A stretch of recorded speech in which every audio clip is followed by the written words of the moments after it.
Hello guys, welcome back to my YouTube channel. હું છું મકવાણા મિત્તલ અને આ વિડીયો કોઈ વ્લોગ માટે નથી. આ વિડીયો એક માહિતી માટે છે. એ છોકરીઓ માટે જે હોમ સાયન્સ કરેલું છે એ છોકરીઓ માટે મુખ્ય સેવિકાની ભરતી બહાર પડી છે ઓજસ વેબસાઇટ પર.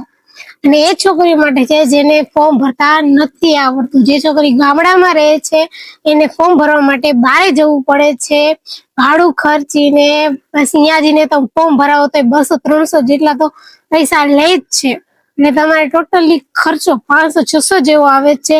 એ ખર્ચો ન કરવા માટે તમે આ વિડીયો જોઈ શકો છો. આ વિડીયોમાં હું ટોટલ માહિતી આપીશ કે સ્ટેપ ટુ સ્ટેપ ફોર્મ કઈ રીતે ભરવું. જો તમને મારો આ વિડીયો પસંદ આવે તો લાઈક કરજો, કમેન્ટ કરજો, વિડીયોને શેર કરજો અને મારી યુટ્યુબ ચેનલને સબસ્ક્રાઇબ કરજો. જો આ વિડીયો તમે આખો જોશો ને તો તમારે કોઈની મદદ લેવાની જરૂર નહીં પડે ફોર્મ ભરવા માટે, અને તમારે પૈસા ખર્ચવાની જરૂર નહીં પડે. તો આપણે આ વિડીયો છેલ્લે સુધી જોઈશું. હું તમને સ્ટેપ ટુ સ્ટેપ આખું ફોર્મ ભરતા શીખવાડી દઈશ. ચલો, તો સૌપ્રથમ પહેલા આપણે ગૂગલ ઓપન કરશું. ત્યાં ઓજસ લખવાનું છે અને ઓજસની પહેલી વેબસાઇટ પર ક્લિક કરવાનું છે. પછી તમારે ત્યાં એપ્લિકેશનનું ફોર્મ ઓપન હશે, ત્યાં સિલેક્ટ કરવાનું છે મુખ્ય સેવિકા વર્ગ 3. ત્યાં નીચે એપ્લાય પર ક્લિક કરવાનું છે. પછી તમારો ફોર્મ ઓપન થશે, ત્યાં એપ્લાય મોર પર ક્લિક કરીને તમારું ફોર્મ આખું ઓપન થશે. જો તમે રજીસ્ટ્રેશન કરેલું હશે તો આખું ફોર્મ ભરેલું તૈયાર થશે.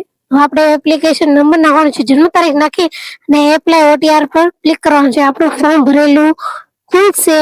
જે તમે રજીસ્ટ્રેશન કરેલું છે તે આખું ફોર્મ આપણે ચેક કરી લેવાનું છે કે ફોર્મ આખું ભરેલું છે કે નહીં. પછી તમારે આખું ફોર્મ ક્લિયર કરવાનું છે અને પછી નીચે એજ્યુકેશનની ડિટેલ નાખવાની છે.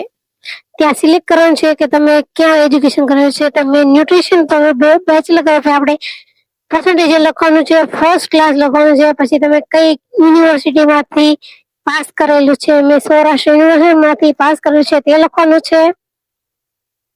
પછી તમારે યર લખવાનું છે, કયા યરમાં પાસ કર્યું છે. પછી સીટ નંબર લખવાનો છે.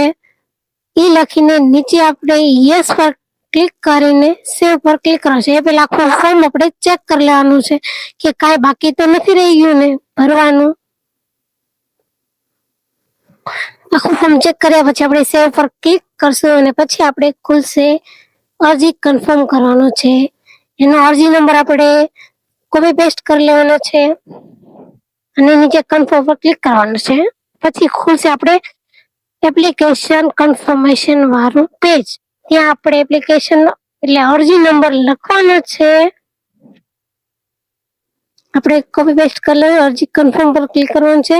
પછી ફોર્મ ખુલશે, ત્યાં અરજી નંબર ક્લિક કરીને જન્મ તારીખ લખવાનું છે. પછી આપણે કેપ્ચર કોડ લખવાનો છે, જે હશે તે ઓરિજિનલ લખવાનો છે. જેમાં આલ્ફાબેટ છે, કેપિટલ તો કેપિટલ, નંબર્સ તો નંબર, તે રીતે. પછી આપણે ઓકે ઉપર ક્લિક કરવાનું છે.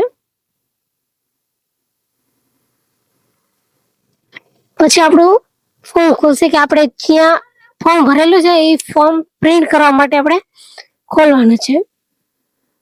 એપ્લિકેશન પ્રિન્ટ પર ક્લિક કરીને આપણે અરજીનો જે મુખ્ય સેવિકા છે તે ક્લિક કરીને કન્ફર્મેશન નંબર નાખી, જન્મ તારીખ નાખી, કેપ્ચર કોડ નાખી, કેપ્ચર કોડ જે લખી છે તેમાં પછી આપણે એપ્લિકેશન પ્રિન્ટ પર ક્લિક કરવાનું છે. આપણું અરજી ફોર્મ ખુલી ગયું છે. આ રીતે ફોર્મ ભરેલું છે ત્યાં પછી આપણે ડાઉનલોડ કરવાનું છે. એ ડાઉનલોડ થઈ જાય એટલે આપણે ફોર્મ આપણું ડાઉનલોડ થઈ ગયું છે. હવે આખું ફોર્મ આપણું ભરાઈ જશે. જ્યાં પેલા તમારે ઓજસમાં રજીસ્ટ્રેશન કરી લેવાનું છે. જેથી તમારે ફોર્મ વારંવાર ન ભરવું. રજીસ્ટ્રેશન કરી લો તો તમારે ફોર્મ ભરેલું રેડી આવશે. આપણે ખાલી આપણે રજીસ્ટ્રેશન કરી લઈશું તો રજીસ્ટ્રેશન નંબર નાખશું ને આખું ફોર્મ રેડી આવે. એટલે એ નીચે લખીને તમારે રજીસ્ટ્રેશન કરી લેવાનું છે. ઓજસ હજી તમારે આખું ફોર્મ એમના ભરી નાખવું. ખાલી એજ્યુકેશન ડિટેલ નાખવાની છે, બસ એટલું જ નાખવાનું. જો મારા વિડીયો પસંદ આવે તો